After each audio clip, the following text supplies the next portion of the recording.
आप में से कितने लोग हैं जो बहुत एक्साइटेड हैं आज के सेशन को लेकर के? तो अब मैं जैसे ही आपको नाम बताऊंगा उनका, जो हमारे आज के गेस्ट हैं, तो आपका जो एक्साइटमेंट लेवल है वो और बढ़ जाएगा। ये बताने से पहले कि गेस्ट कौन है, मैं आपको थोड़ा सा बताता हूं YouTube के बारे में। YouTube में क्या है कि पूरे वर्ल्ड की अगर बात करी जाए तो करोड़ों चैनल्स हैं जो अलग अलग जॉनर्स में हैं, अलग अलग कैटेगरीज में हैं। उसमें से दो बड़ी कैटेगरीज हैं, मोटिवेशन और एजुकेशन।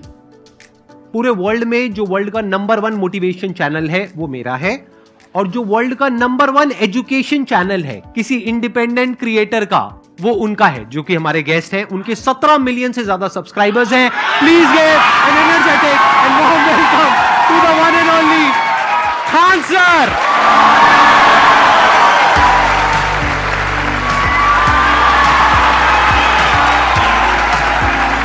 क्या हाल चाल जी, कैसे हैं आप?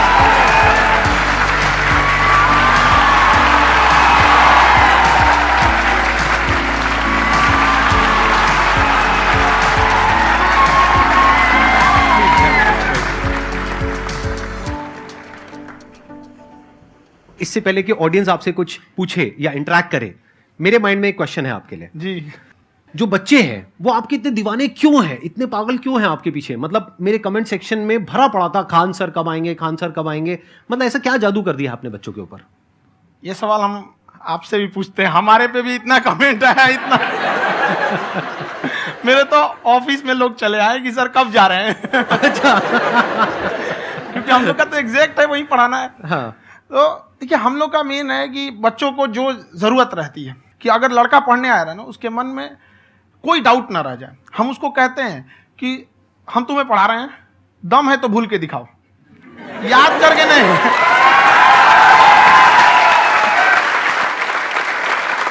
प्लस आप जिस प्राइस पॉइंट पे पढ़ा रहे हैं, आई थिंक वो सबसे कम है, वो बहुत ही कम है। सर ये जो फीस का कल्चर है, ये हमारा इंडियन कल्चर नहीं है। हमारा इंडियन कल्चर गुरु दक्षिणा है, उस हिसाब से वो सही है। ऑक्सीजन जैसे जिंदगी के लिए जरूरी है, वैसे एजुकेशन जरूरी है। कोई ये नहीं कह सकता है कि पैसे की वजह से वो खान सर के यहां से लौट गया।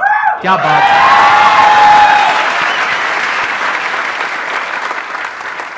मैंने देखा कि आपका ये जो चैनल है कि ये पिछले 3 साल के अंदर अंदर ही ग्रो किया है। हमको जब चैनल शुरू हुआ तो एक दिन में हम 4-5 वीडियो बनाए। एक हमको कुछ आता, आज भी नहीं आता इतना, तो हम देख के कैमरा वैमरा तो हम कंफ्यूज हो गए, बाप रे।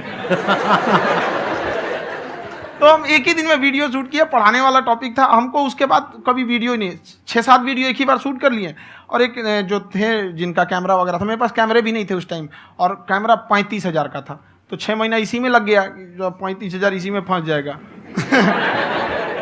तो उनके कैमरे से शूट किए, उन्होंने कोई चार्ज लिया, उसके बाद हम छोड़ ही दिए। लॉकडाउन लगा, तब हम कहें आप कैसे पढ़ाएंगे, वो तो 1 दिन 2 दिन करते करते अचानक लंबा हो गया। तब हमको याद आया कि ओहो, मेरा एक चैनल भी है वहाँ पे। तो उस समय उस पर लगभग 30,000 सब्सक्राइबर हो चुके थे। तो जैसे लॉकडाउन लगा तो उस पर पढ़ाना चालू किया, और पता नहीं क्या लोगों को पढ़ाई में इतना इंटरेस्ट आ गया कि आपका स्टाइल ऐसा है थोड़ा सा। आप आई थिंक पढ़ाई के साथ साथ में जो बीच बीच में आप थोड़ा बहुत छोड़ते रहते हैं ना, मतलब जो एंटरटेनमेंट चलता रहता है। ये बात हम देखिए, जब हम गुलाम थे ना, तो अंग्रेजों ने एक चाल चला था कि भारत को हम फिजिकली गुलाम रखेंगे 100-200 साल, मेंटली 1000 साल कर देंगे। उन्होंने पढ़ाई का मॉडल चेंज कर दिया। उन्होंने ऐसा डिजाइन किया कि टीचर की रिस्पॉन्सिबिलिटी है वो पढ़ा के चला जाए। टीचर की रिस्पॉन्सिबिलिटी यहाँ खत्म नहीं हो जाती है। पढ़ाना तो कोई भी पढ़ा सकता है, टीचर की इससे बड़ी रिस्पॉन्सिबिलिटी होती है उसे समझाना। वो समझा कि नहीं समझा। अगर लड़का आपके समझाने के बाद डाउट रह गया तो ये आपकी गलती है। लड़का हमसे पूछता है सर इतनी भीड़ है आपके पास, तो कहते सर डाउट कैसे पूछेंगे? हम कह रहे यार तुम्हारा डाउट बचेगा तब ना पूछेगा तुम डाउट यहाँ पर।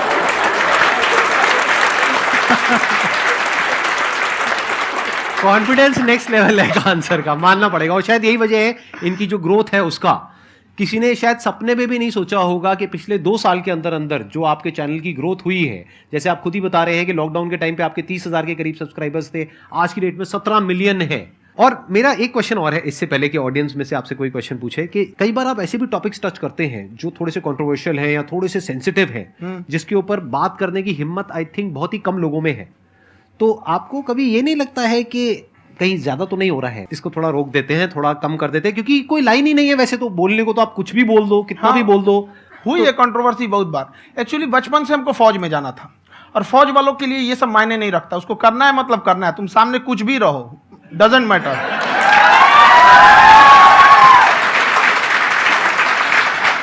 और मैंने YouTube पे देखा कुछ वीडियोस में कि आपका जो इंस्टीट्यूट है वहां पर आज से कुछ साल पहले कुछ बम गिरे थे। हाँ, कुछ गिरे थे, कुछ तो बहुत सॉलिड जगह गिरा था, फटा नहीं वो। मतलब आपके आसपास। हाँ, बम को भी पता है कि टीचर की इज्जत किया जाता है। क्या बात है, क्या बात है। मैं समझ पा रहा हूं कि ये आपके अंदर जो एटीट्यूड है ये कहां से आ रहा है, क्योंकि आप बचपन से ही फौज में जाना चाहते थे, तो आप जंग के मैदान में ही खड़े हैं एक तरीके से। बस फर्क ये है कि आपके हाथ में कलम है, हथियार ना हो करके। हथियार से एक आदमी की जान जा सकती है, हाँ। कलम से बहुत ताकत होता है। शिक्षा एक ऐसा हथियार है ना, हर कुरीतियों से लड़ सकता है, हर तरह की समस्याओं से। और ये एक ऐसा हथियार है, मेटल डिटेक्टर में भी नहीं पकड़ाता है।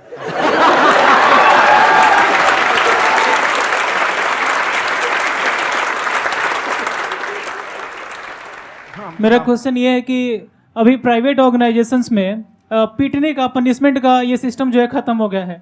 हम आपके वीडियो में देखे हैं सर कि आप एक बड़ा सा रोल रखे रहते हैं, पुलिस है ना? वाला लाठी है वो, पुलिस वाला लाठी है, और स्टेज पे बुला के बच्चों को उसी से धुनाई शुरू कर देते हैं मस्त एकदम से, है ना? तो सर मतलब कि बच्चे मतलब कि डरते नहीं हैं आपसे, और इस तरीके से कैसे कनेक्टेड हैं आपसे, है ना? और एक और क्वेश्चन सर, यूपीएससी का जो आप अपना बैच स्टार्ट करने वाले हैं, ठीक है, उसके बारे में बताइए सर, क्योंकि मुझे मतलब उस चीज को करना है सर, ठीक है? और संदीप सर को देख लिए, मेरा तो वैसे ही हो जाना है।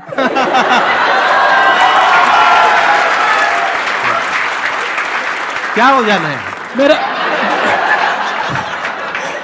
पूरा कंप्लीट करो। I'll be an IAS officer next year because I have seen you, sir. My day is like complete, sir. All the best. Thank you so much, sir. Thank you. पूरा बोला करो। Thank you. देखिए, लड़कों को जहां तक पीटने की बात है, जब पढ़ाने की बात आएगी तो उसको हम पूरे बेहतरीन ढंग से पढ़ाएंगे।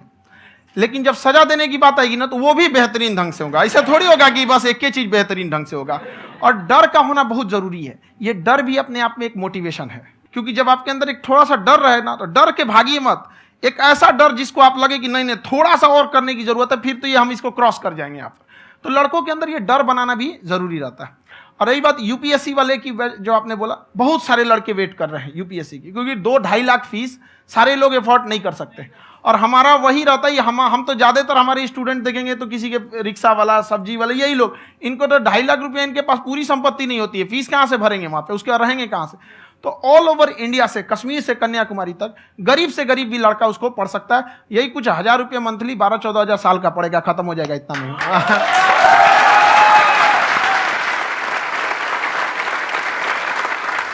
ये जो डंडे वाली बात इन्होंने कही, ये सच है? मतलब आप हाँ, सच में एक डंडा रखते हो पुलिस का ही है वो, और मारते हो? हाँ। कि मतलब अगर कोई लड़की छेड़ता है या ऐसा कोई भी उल्टा पुल्टा काम पढ़ाई करता लिखाई है, कुछ भी गलती करेंगे तो पिटाएंगे वो यहाँ पे, कैमरे पे, ऑन कैमरा, जैसा भी रहे, कुछ भी पिटाना तो उनको फिक्स है।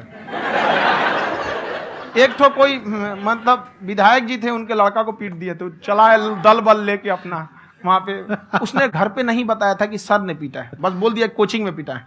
बाद में पता चला हम पीटे हैं, तो उसके पिताजी मेरे सामने और पीटे।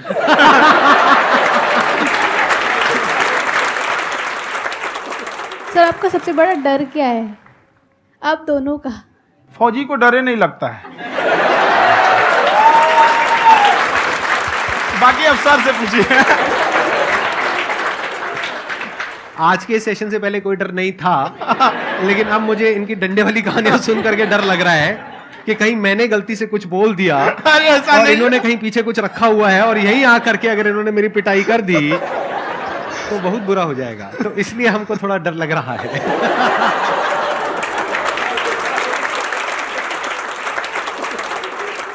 आपकी डेली कितने घंटे क्लासेस होती हैं? 6-7 घंटे। अभी भी खुद ही करते हो आप? हाँ, खुद ही हमारे classes स्टाफ करते हो? परेशान रहते हैं। हम 1:30-2 बजे सोते हैं, सुबह 6 बजे उठ जाते हैं, परेशान रहते हैं। यार इतना क्यों करते हो, है ना? कभी तो उनको भी साथ साथ लगना पड़ता है ना? उनको साथ साथ लगना पड़ता है। हम जग गए तो कोई सोया थोड़ी रहेगा, परेशान रहते, दिन में सोते ही नहीं है बेचारा, कहीं कहीं जाके सोते रहता है। तो हम सीट बांध दिए कि भाई तुम इस समय सो जाना, तुम इधर सो जाना। आपकी शादी हो गई या नहीं हुई अभी? मेरी खुशहाली देख के आप आइडिया लगा सकते हैं।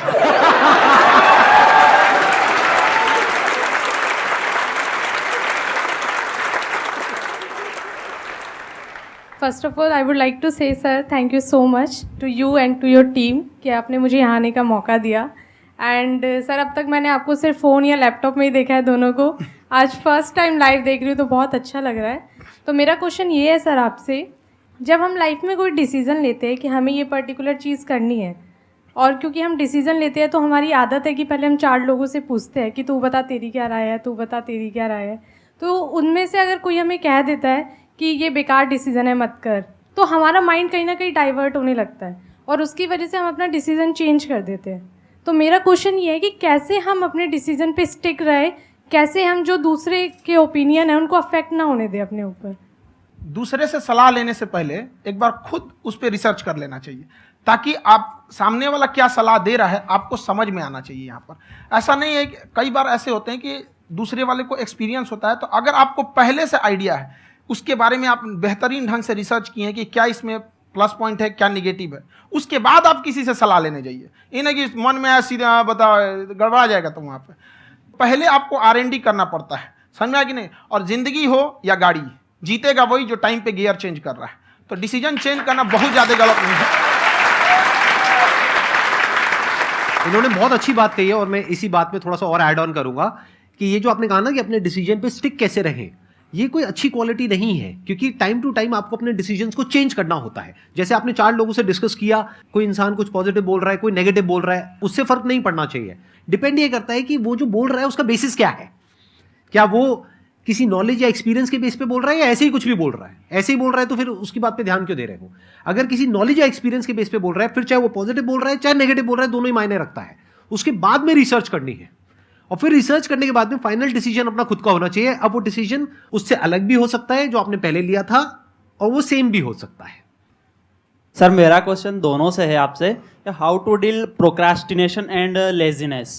हमारा ब्रेन है ना, ये बहुत आलसी टाइप का है, इसको आराम खोजना पसंद है। अब थोड़ा सा भी अब इसको आराम की ओर लेके चले गए ना तो फिर उधर ही रहेगा। आप सोचेंगे 10 मिनट आराम कर लेते हैं ना, तो 10 मिनट 2 घंटा बना देगा। उसको टॉर्चर कीजिए, चल 10 मिनट बाद में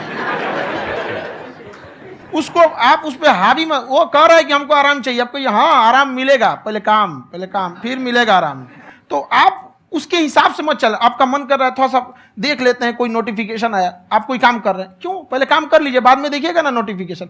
आप हावी मत होने दीजिए यहाँ पे। अगर आप 5 मिनट भी थोड़ा सा लूज पड़े ना, थोड़ा सा कमर सीधा कर लेते हैं, 2 घंटा बर्बाद कर दिया आपको। हावी मत होने दीजिएगा उसको अपने ऊपर। प्रोक्रेस्टिनेशन को तोड़ने का एक ही तरीका है, सबसे छोटे लेवल पे ले जा करके उस गोल को तोड़ दो। यानी वो गोल बहुत बड़ा है, उसको ब्रेक डाउन करो, उसके सबसे पहले स्टेप पे आ जाओ कि उसको अचीव करने का सबसे पहला स्टेप क्या है। जैसे गाड़ी चलाना सीखना है, उसका सबसे पहला स्टेप क्या है। अगर घर में कोई नहीं है सिखाने वाला या सिखाने वाली, तो बाहर जा करके जो गाड़ी का ड्राइविंग स्कूल है उधर जा करके पैसे दे दो। अब फंस गए ना तो फंसा दो अपने आप को। दिमाग ये लगाओ कि अपने आप को कैसे फंसाया जाए। जब हम फंस जाते हैं ना तो फिर हमको वो काम करना ही पड़ता है। Then there is no looking back. जब तक आप सोच रहे हो तब तक सोच रहे हो, उसको बोलते हैं पैरालिसिस ऑफ एनालिसिस, कि आप सोचते चले जा रहे हो अपने माइंड में, मैं ये करूंगा वो करूंगा वो करूंगा वो करूंगा, और प्रोक्रेस्टिनेट हो रहा है, वो चीज टलती चली जा रही है। तो उसको छोटे से छोटे लेवल पे ब्रेक डाउन करके उसको कर दो, दैट इज नंबर 1। और जैसे ही करना शुरू करते हो, कोशिश करो कि उसको जब तक कि आप सही से नहीं कर लेते हो उसको छोड़ना नहीं है, तो आपकी लेजीनेस भी खत्म हो जाएगी। कई लोगों को तो हमने देखा है जो सप्ताह में कुछ भी नहीं करता, वो भी संडे को आराम कर रहा है।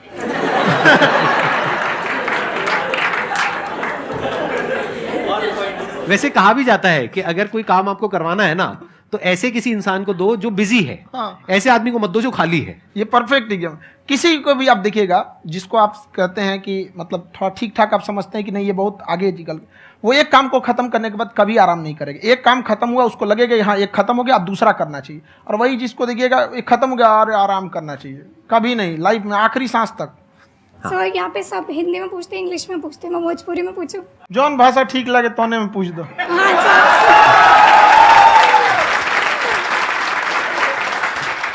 सर ये पूछे के चाहते नहीं कि जैसे हमने के पढ़ाई करी नहीं सर, तो कभी कभी डेली टारगेट्स जो होला वो कंप्लीट ना होला। अगर टारगेट्स कंप्लीट भी होला तो फिर ऐसा इरिटेशन या फिर वो एंजाइटी या फिर कि और करना है या फिर अभी नहीं हुआ, वो चीज़ हमेशा रहेला। तो वो कम कैसे करल जाए? देखिए टारगेट्स को ना हम लोग को एक अपने हिसाब से पहले फिट करना चाहिए। ऐसा नहीं कि दूसरे किसी इंसान को देख के हम टारगेट फिट कर ले। कोई लड़का 8 घंटा पढ़ रहा है, कोई पहली बार अभी पढ़ना ही चालू किया, उसको देख के 8 घंटा पढ़ेगा तो पढ़ाई छोड़ देगा। तो आप अपनी क्षमता के हिसाब से देखिए कि आप कितना पढ़ सकते हैं। अगर आपने एक घंटे को बना लिया कि हम 1 घंटा पढ़ सकते हैं, अगले 1 हफ्ते तक उसको सस्टेन रखिए। जिम में कैसे करते हैं लोग, पहले दिन उठा लीजिएगा 1 कुंटल तो हार्ट अटैक हो जाएगा। तो वो धीरे धीरे टारगेट सेट कीजिए और अपनी क्षमता को भी देखिए। हर इंसान की क्षमता अलग है। कंगारू को देख के हाथी छलांग मारेगा, पैर तोड़ के बैठ जाएगा।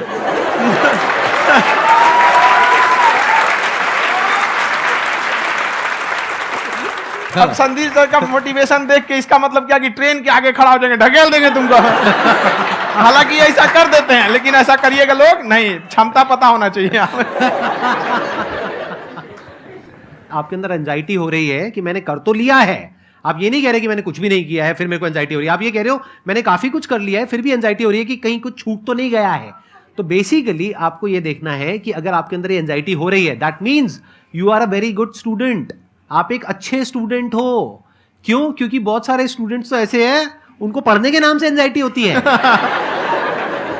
तो आपको एंजाइटी हो रही है कि मैंने पढ़ लिया, दिन में मानो 8 घंटे का आपने टारगेट सेट किया और 6 घंटे पढ़ लिया, या मान लो 8 घंटे भी पढ़ लिया, फिर भी एंजाइटी हो रही है कि मैंने 10 घंटे नहीं पढ़ा।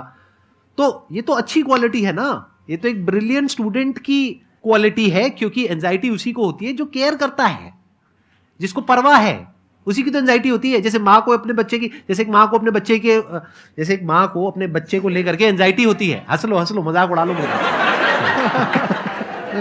कोई बात नहीं, एडिट कर देंगे इसको हम। हाँ।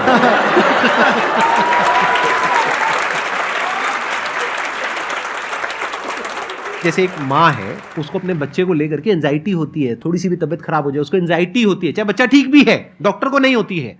क्यों? क्योंकि माँ को उस बच्चे से प्यार है। तो दैट मीन्स कि आप अपनी पढ़ाई को लेकर के सीरियस हो, इस वजह से आपके अंदर एंजाइटी हो रही है, विच इज नॉर्मल। जहां पर प्यार मोहब्बत होती है वहां पर थोड़ी बहुत एंजाइटी तो होती ही है ना। समझ रहे हो ना मैं क्या कहना चाह रहा हूं? आप लोग समझ रहे हो ना मैं कहां जा रहा हूं? जब वो किसी और से बात करती है तो एंजाइटी होती है ना।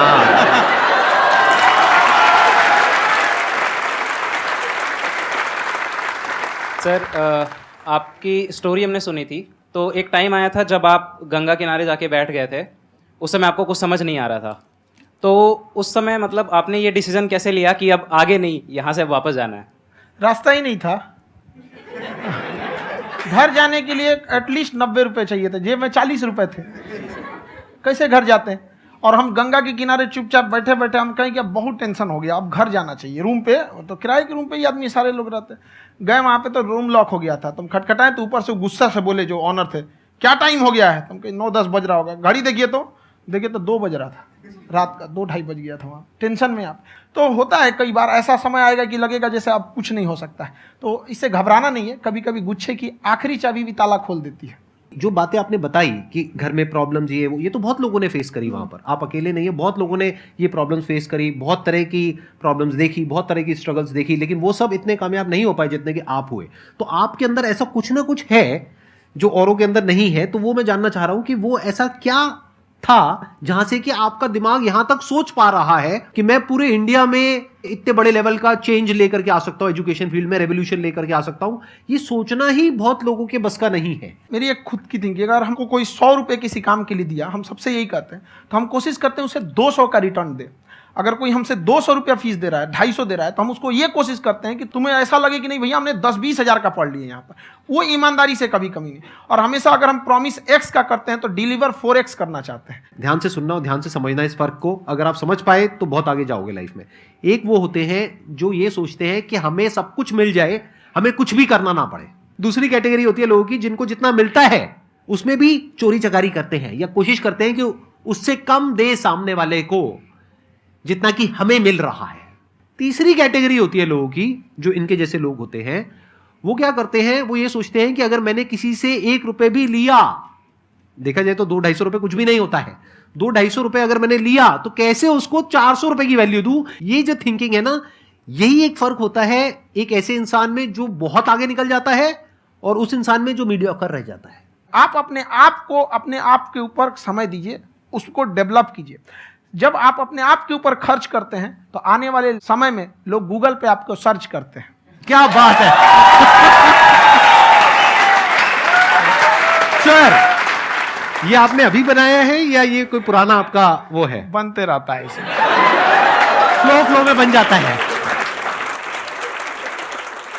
आपके अंदर ना सर एक कवि छुपा हुआ है कहीं ना कहीं जो बाहर आना चाहता है। कभी ना कभी आपने सोचा होगा कुछ हाँ, कभी कभी देखिए एक चीज है, संगत का बहुत अच्छा असर पड़ता है। ये चीज को हमेशा, संगति का मतलब लोग हल्के में ले लेते हैं। संगति का मतलब होता है संग संग गति। तो अच्छे लोग के साथ रहेंगे तो संग संग अच्छी गति होती जाएगी, खराब में रहेंगे तो ये भी होता है। बट अपने आप को थोड़ा सोचना चाहिए कि हम केवल जी के मर जाएं इसके लिए नहीं आए हैं। लोग कहते हैं कि सर नाम क्यों नहीं बताते अपना। हमारी एक ही सोच है कि जाने के बाद इस दुनिया से हमको मतलब एक चीज देना चाहते हैं स्टूडेंट्स को, कि वो याद करें कि इस पैसे की भाग दौड़ की दुनिया में हर कोई दोनों हाथ से लूटने में लगा है, खाली हाथ जाने के लिए ये सबको लगा है। तो हर कोई को ये सोचना चाहिए कि था कोई इंसान जो इतने कम फीस में इतनी शिक्षा जो महंगी थी, जो कमाने का रास्ता था, उसको भी एकदम कंपटीशन इतना कर दिया कि अब लोगों को अपनी फीस बढ़ाने में डर लगता है कि अरे यार, लड़का कमेंट करता है कि खान सर इतना ले रहे हैं आप, बहुत बड़ा टीचर हो गए।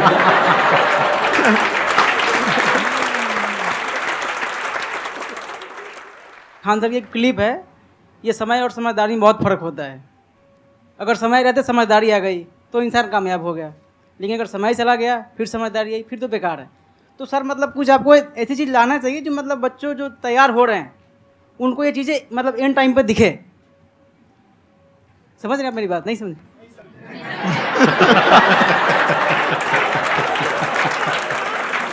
यही होता है सर, सर का मोटिवेशन ज्यादा हो जाता है। जब आप स्ट्रगलिंग फेज में हैं तो कम से कम चीजों को अपने ऊपर खर्च कीजिए, ज्यादा से ज्यादा सीखने में खर्च कीजिए। अगर आपको राजा बनने का शौक है तो गुलाम की तरह मेहनत करना सीखिए, तब राजा बनेंगे।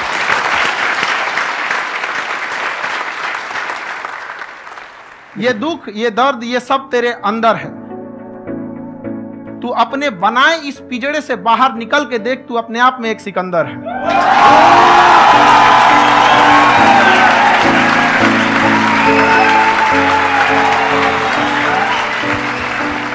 Thank you so much sir for coming. बहुत मजा आया मेरे को आपके साथ में इंटरेक्ट करके। आई एम श्योर आप लोगों को भी बहुत मजा आया होगा।